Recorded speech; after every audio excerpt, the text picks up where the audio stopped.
চলমান যুদ্ধে রাশিয়া ইরানকে গোয়েন্দা তথ্য দিয়ে সাহায্য করছে বলে জানা গেছে। মধ্যপ্রাচ্যের মার্কিন সামরিক অবস্থান লক্ষ্য করে ইরানের নিখুঁত হামলার পর নাম প্রকাশে অনিচ্ছুক মার্কিন কর্মকর্তাদের বরাত দিয়ে মার্কিন গণমাধ্যম ওয়াশিংটন পোস্ট এই দাবি করেছে। কাতার, কুয়েত, বাহরাইন সহ মধ্যপ্রাচ্যে মার্কিন সেনা বেস ও দূতাবাসে ইরানের নিখুঁত হামলার অন্তরালে রাশিয়ার গোয়েন্দা সহযোগিতা আছে বলে জানিয়েছে ওয়াশিংটন পোস্ট। এক বছর আগে ইরান প্রেসিডেন্টের মাসুদ পেজেশকিয়ান ও রাশিয়ার প্রেসিডেন্ট ভ্লাদিমির পুতিন ২০ বছরের কৌশলগত সহযোগিতা চুক্তি সই করেন, যার মধ্যে সামরিক সম্পর্ক জোরদার করার বিষয়টিও ছিল। তবে হোয়াইট হাউসের মুখপাত্র বলেছেন, রাশিয়ার সহযোগিতা করার কোনো যৌক্তিকতাই নেই, কারণ এরই মধ্যে ইরানের সক্ষমতা পুরোপুরি ধ্বংস করে দিয়েছে মার্কিন বাহিনী।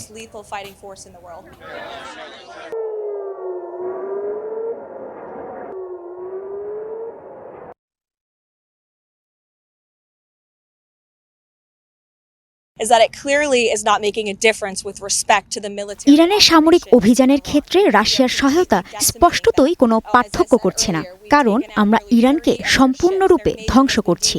আমরা তাদের প্রায় ৩০টি জাহাজকে ধ্বংস করেছি, তাদের নৌবাহিনীকে যুদ্ধে অকার্যকর করে ফেলা হয়েছে।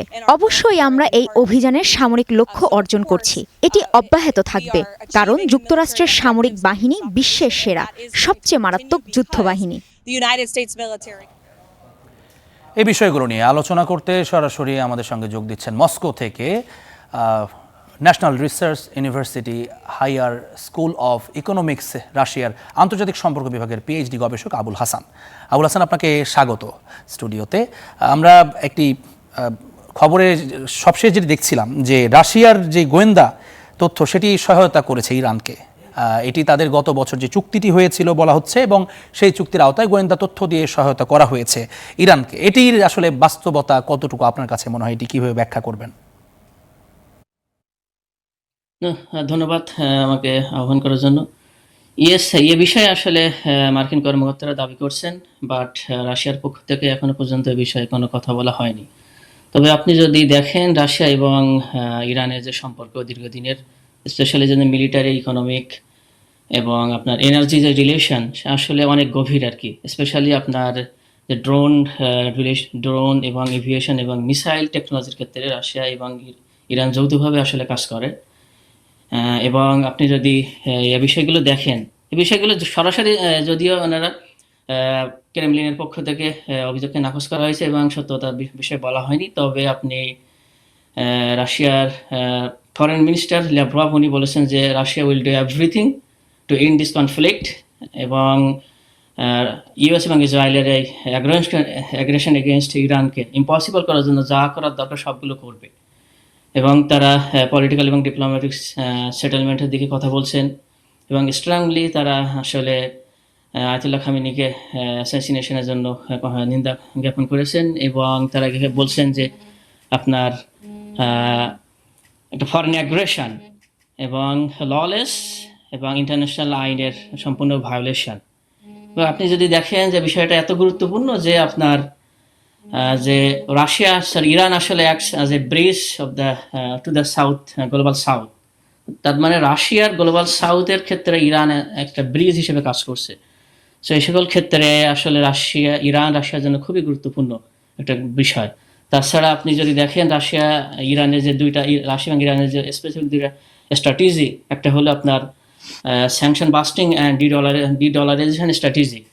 এই দুইটা খুবই গুরুত্বপূর্ণ, কারণ আপনার রাশিয়া এবং ইরান তারা অফিসিয়ালি তাদের ন্যাশনাল পেমেন্ট সিস্টেম এবং তার মেসেজিং সিস্টেমকে তারা অফিসিয়ালি লিঙ্ক করছে আর কি। একটাকে বলা হয় রাশিয়ান মির এবং আপনার শেতাব, যেটা আপনার ইরানের। এবং তারা এটা কেন করছেন? তারা সুইফট সিস্টেমকে অ্যাভয়েড করে যাতে ট্রেড কন্টিনিউ করতে পারেন। তারপর আপনার যে ট্রেড করিডোর আছে রাশিয়া এবং ইউক্রেনের, স্পেশালি আপনার ইন্ডিয়ার সাথে, যেটা ভায়া আপনার ইরান হয়ে যে করিডোর নাম হলো international north south transport corridor. সেটা খুবই গুরুত্বপূর্ণ, যেটা আসলে আপনার সুয়েজ ক্যানেল এবং ওয়েস্টার্ন যে ম্যারিটাইম যে চেক পয়েন্ট আছে কন্ট্রোল, সেটাকে অ্যাভয়েড করে আসলে এই ট্রেডটা আসলে করা হয়।